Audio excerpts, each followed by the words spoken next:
Olha, nação, tô surpreendido aqui com o Thiago Leifert, hein? Falando sobre o Flamengo e as chances do Mengão de ser campeão mundial, enfrentando, por exemplo, Paris Saint-Germain, que já está na final da Copa Intercontinental. Eu gostaria de analisar, eu separei um pequeno trecho aqui pra gente analisar. Chega aqui, dá aquela moral, deixa o seu like. Se você não é inscrito aqui no canal Lance Inéditos, que é o canal secundário do canal Meu Mengão React, aperte o botão aqui embaixo, se inscreva e ative o sino das notificações, tá bom? Sempre vamos trazer o melhor do futebol aí pra vocês. Eu já deixo os créditos aqui ao canal do Thiago Leifert, link na descrição, como créditos.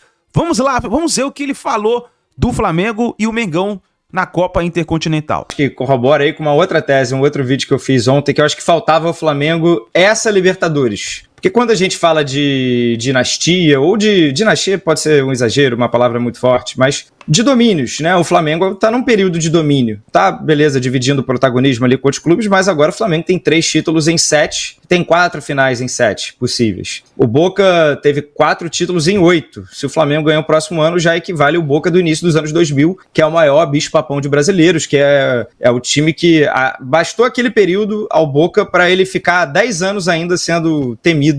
E até hoje, se você for jogar na Bombonera, alguém vai lembrar alguma coisa, você vai temer. Mesmo o time do Boca sendo muito pior, porque ele construiu aquela imagem. E o Flamengo reconstruiu a sua imagem dentro da própria Libertadores. Por muitos e muitos anos, o Flamengo da Libertadores... Deu uma flamengada, não sei o que é verdade. Flamengada. Cabanhas, Léo Moura com fone. Quem nunca se deliciou assistindo ao Léo Moura na Fox Sports na reta final de Flamengo e Lanús, e ele no fone precisava do empate no outro jogo, gol do Olímpia, gol do não sei... Pô, aquilo era a essência do Flamengo na Libertadores. O Flamengo caiu pro León na fase de grupos, o Flamengo caiu pro São Lourenço na única combinação que podia acontecer na última rodada, era o Flamengo perder, o Furacão ganhar no outro jogo, aí saíram 2 gols no fim, porque assim, todo mundo já esperava que isso iria acontecer. E de repente o Flamengo reescreveu a sua história na Libertadores, que deixou de ser esse time que, enfim, acumulava tragédias e memórias ruins para os seus torcedores, para virar o bicho-papão. O Flamengo agora é o sinônimo de Libertadores no Brasil. Queira você ou não, o Flamengo ganhou 4 títulos, agora ele está numa prateleira sozinho. E ganhou isso como? Teve título épico, de virada, teve título de domínio. 2022 foi um título até sem graça, porque o Flamengo foi tão superior. Total, faltava eu nem lembrava. Eu nem lembrava. Exatamente. 2022 o Flamengo tem a melhor campanha, não sei o que lá, fez 4 no Vélez na semifinal, ganhou do Corinthians nas quartas, aquela final com o Furacão, que o Furacão teve expulso cedo, então nem a final, aquela teve emoção. Esse ano foi diferente. Mesmo com o Flamengo tendo o melhor elenco, melhores jogadores, foi uma Libertadores na marra. Flamengo, a começar pela fase de grupos, que aí eu acho que não tem que romantizar. Fase de grupos, você tá uma bola do Deportivo Táchira de ser eliminado, agora que ganhou o título é bonito, mas é melhor que isso não eu acho que é uma lição aprendida, né? Eu acho que agora eles já entenderam. Mas aí é um mata-mata, você decide fora contra argentinos, você fica com a menos, tem pênalti. Pô, tá tudo, em outros tempos seria a receita do fracasso, pro Flamengo ser eliminado. E, pois bem, dessa vez o Flamengo passou pelas adversidades, o pão caiu com a manteiga pra cima. Mudou, as coisas mudaram. A gente tem ali, quando terminou o jogo, não sei se vocês repararam, mas o Abel, ele foi lá pegar a medalha, ele foi muito educado com os dirigentes, inclusive com a CBF, que ele tinha criticado injustamente outro dia, beijou a medalha, e não dá pra ver na transmissão, mas depois você vê em outros ângulos e outros cortes, que ele fez os jogadores, alguns pelo menos, ficarem ali olhando o Flamengo levantar a taça. E ele ficou lá olhando o Flamengo levantar a taça, que é pra doer, é de propósito. Eu achei que ele foi muito mal no jogo, achei que ele escalou mal, achei que ele mexeu mal, achei que ele foi mal em tudo nessa partida. E acho que expõe uma diferença de filosofia de Palmeiras e Flamengo que talvez o Palmeiras possa pensar em corrigir para o ano que vem. São 2 clubes que pensam muito diferente. O Flamengo, na hora de contratar, contratou jogadores razoavelmente consagrados, certo? E alguns deles, como o Jorginho, campeões de coisas, que já ganharam, que sabem ganhar. E foi de propósito. Você contrata esse cara para jogar para você, você contrata jogadores que já venceram. Você tem no seu vestiário jogadores vitoriosos. O Danilo, ele já tinha uma Libertadores, ele tinha 2 Champions. Fazendo gol na final e 2 Champions. Golaço na final. Foi um golaço que ele fez na final de esquerda, não foi? Que ele bate rasteiro. Foi. Golaço na final. Você tem um Danilo que é vencedor, um Alexandre que é vencedor, você tem um Jorginho que é vencedor, e você contrata também, caro, alguns caras que não ganharam coisa ainda, mas que são bons jogadores. O Lino, o Carrascal. O Palmeiras, ele tem uma outra filosofia. O Palmeiras contrata moleques que ainda precisa regar bastante, que vão gerar depois um bom ganho de dinheiro para você, e talvez o único cara que eles contrataram um pouco mais consagrado é o Andreas, mas o Andreas também nunca ganhou nada, certo? Ganhou alguma coisa? Não, né? O Felipe Anderson... Como jogava no Manchester United, eu tô tentando pensar acho que não, mas o Felipe Anderson também não. Então talvez o Palmeiras, a Leila e o Abel, talvez eles possam sentar para esse próximo ano e falar assim, cara, tá funcionando, é legal o jeito que a gente faz, a gente tem uma base muito boa, e contrata moleques que depois que a gente consegue fazer tem um poder de revenda bom, como o Richard Rios, etc. Mas talvez seja interessante ter no elenco um ou dois caras, que vão ser caros também, mas que já ganharam alguma coisa. Que você tem no vestiário, casca. Eu acho que faltou ao Palmeiras casca nessa final de Libertadores. Faltou. Eu não achei o Palmeiras cascudo. Eu não achei que nenhum daqueles jogadores que estava em campo no jogo contra o Flamengo estava... Gustavo Gomes. Pode aliviar pra ele que ele fez uma partidaça, eu acho. Gustavo Gomes foi bem. Mas lembrando que ele é zagueiro. E vira e mexe ele aparece lá na frente como centroavante no desespero. Terminou o jogo como centroavante. De novo. Né? De novo. Talvez o Gomes. Beleza. O próprio goleiro. O Everton é super vitorioso. O Everton não voltou a botar o Carlos Miguel, que ainda não ganhou nada na vida dele. Nada. Acabou de chegar do Nottingham Forest. E alguns desses caras foram vitoriosos no Palmeiras, né? Construíram essa imagem no Palmeiras. Não que vieram nessa condição. Como o Jorginho, o Alexandre, o Danilo. Então até tentou, sei lá, o Veiga, mas o Veiga não... Mas é isso, é um campeão da casa. Ele não se sustenta não sustentou no jogo, foi pouco. E ele não tem esse perfil. Vocês veem o Veiga bater no peito, gritar, organizar.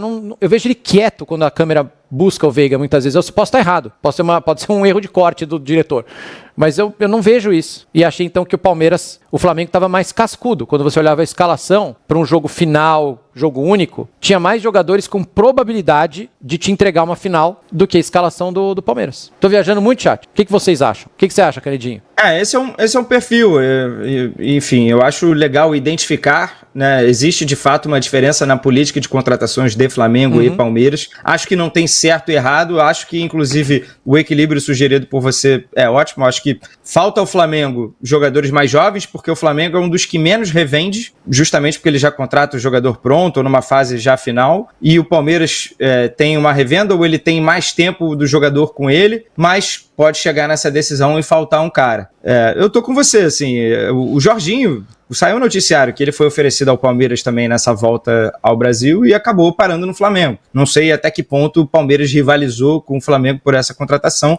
Teria sido uma baita contratação. Porra. Certamente mais útil do que o M. Martins, que também chegou nesse ano. Mas eu sinto que o elenco do Palmeiras para os próximos anos também tem já uma espinha dorsal interessante, enquanto talvez o Flamengo tenha que renovar mais vezes. Só que o Flamengo pode, porque o Flamengo tem a maior receita recorrente do país, então o Flamengo pode chegar e bancar. Pode. Eu vou contratar jogador mais 30 que vai jogar 2 temporadas comigo, porque daqui a 2 temporadas eu posso contratar outro jogador mais jovem, ou 30 a mais, ou eu posso até mesmo errar na contratação de um De La Cruz, que eu pago uma multa de 15 milhões de dólares à vista, porque não tem problema ele ficar no meu banco numa final, ou ele se quer jogar no Libertadores. Total. Não tem problema. O Flamengo, ele tem uma margem de erro maior do que o Palmeiras. O Palmeiras precisa acertar mais.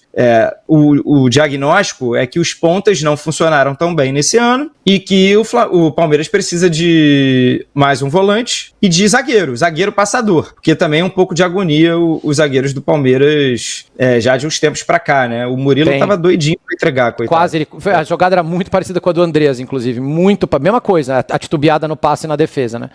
Só para eu complementar o que eu tô falando, só para não... Porque eu gosto das contratações do Palmeiras, né? Quando olha a média de idade. Fala aí, é mais jovem o Palmeiras.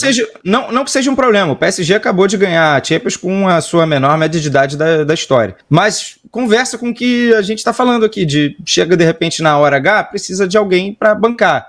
O Palmeiras teve 26... O time titular do Palmeiras, 26,2 anos. O do Flamengo, 30,9. Nossa! Nenhuma...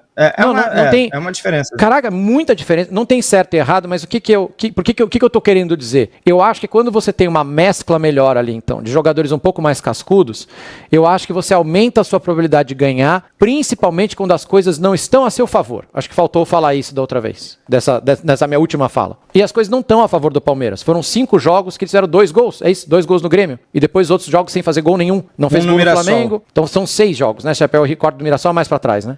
4 derrotas e 2 empates, com 3 gols marcados e 7 sofridos. Então beleza. Quando as coisas não estão bem, o jogador cascudo, eu acho que ele tem um entendimento melhor e te entrega mais quando as coisas não estão bem. Eu acho que o jovem, quando as coisas não estão bem, ele se desespera. ele chega na frente do gol e dá uma bica lá pra cima. E chuta forte, em vez de respirar fundo e colocar a bola no cantinho com calma. Acho que foi isso que pra mim faltou ao Palmeiras. A gente podia imaginar, como eu falei no começo, que no feitiço de um mata-mata e no feitiço de um jogo único de final, que as coisas pudessem clicar. Mas não, o jogo Palmeiras e Flamengo foi uma continuação do que o Palmeiras vem fazendo depois da última data FIFA. Foi igualzinho. E aí, quando as coisas não tão bem, e o time que quer ser campeão, ele tem que ganhar quando as coisas não tão bem, eu acho que você olha pro banco e não tem opção. A opção é o Aníbal, é muito novo, fez muita besteira, foi expulso contra o Corinthians, jogou mal contra o Grêmio, fez pênalti. Eu acho que você olha, você vê o Facundo, ele é muito novo ainda. Então foi o problema que deu. E às vezes até as substituições do Abel parecia meio do tipo, quero perder mesmo. Dane-se, vou fazer qualquer coisa aqui, vou tirar o Alan, que eu não tiraria. Não sei se vocês tirariam também.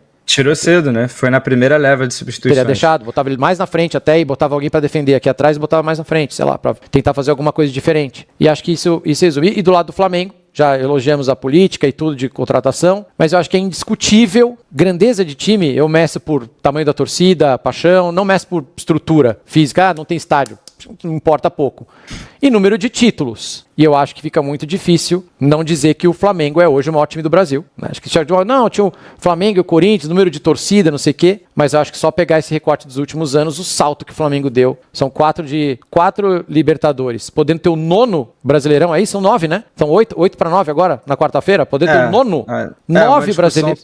É uma discussão que vai pro STF, mas sim. Né? 8 ou 9 brasileiros para... A torcida do Flamengo vai sempre continuar considerando 87 e a torcida do Sport não, mas que venceu na justiça, embasado e tal. Toda vez que o Flamengo tentava... Tá, mas enfim, seja 8, beleza. 8 é bastante.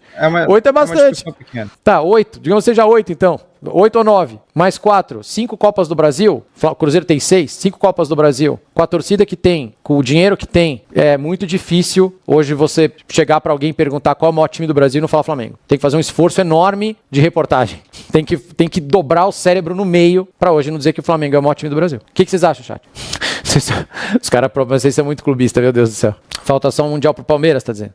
E vamos falar que o Flamengo, considerando que o Flamengo vai ser campeão agora contra o Ceará, vai poupar contra o Mirassol, né? A lógica é essa, para poder viajar para o Catar, e aí vai pegar Cruz Azul, se ganhar a Pirâmide, se ganhar a PSG. O PSG não tá no seu melhor momento também da temporada, e o PSG perdeu o Hakimi recentemente. Putz. E quem mais?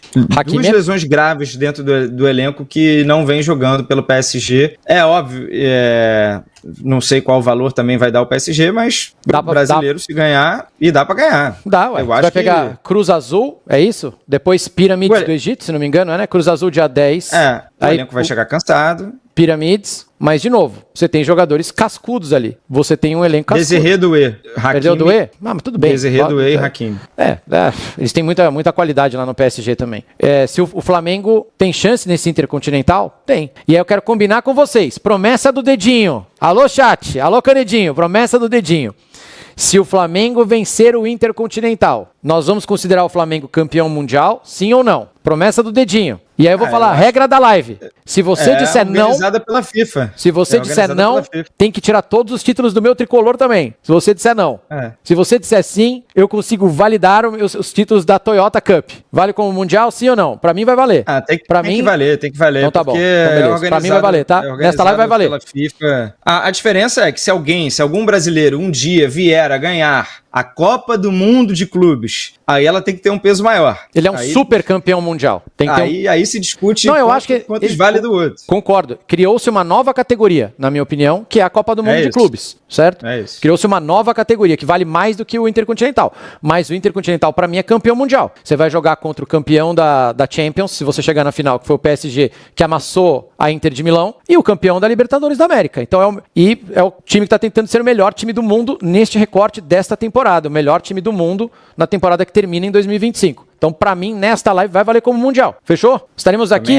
Então tá bom. Não adianta falar que eu tô errado. Eu quero saber que eu tô errado. Por que eu tô errado? Se eu tô errado, é por que eu tô errado. Não é tá errado. Não, por quê? Eu justifico tudo que eu falo aqui, pô. Dá maior trabalho. Então fechou. Não, a maioria o Flamengo estreia no dia 13, que é quarta-feira. Não é dia 10? Desculpa, dia 10. Dia 10, Cruz Azul, quarta-feira, né? Dia 7 é a última rodada do Brasileirão. O Flamengo já deve mandar time em reserva contra o Mirassol. Não faria sentido, por isso que é importante ser campeão quarta. Dia 13, o jogo contra o Pyramids, se passar, e a final, se chegar lá, dia 17. Vai ter Copa do Brasil também nesses dias aí, mas como o jogo é no Catar, vai ser à tarde, Copa do Brasil de noite. Muito bem, parabéns ao Mengudo. Nação, tá aí o chaveamento, então, do Mundial de Clubes. Mengão pega o Cruz Azul do México, depois, passando do Cruz Azul, pega o Pyramids e aí sim pegaria o Paris Saint-Germain na final. Na sua opinião, dá pro Mengão ser campeão mundial? Vamos ver o que vai acontecer, né? O Flamengo precisa vencer hoje o Brasileirão, vencendo o Brasileirão. Pode ir tranquilo para a partida contra o Mirassol na última rodada do Campeonato Brasileiro, pode descansar o time titular e aí viaja pro Mundial. Vamos ver o que vai acontecer. Já coloca nos comentários aí a sua opinião, deixa o seu like, se inscreva no canal e a gente se vê no próximo vídeo.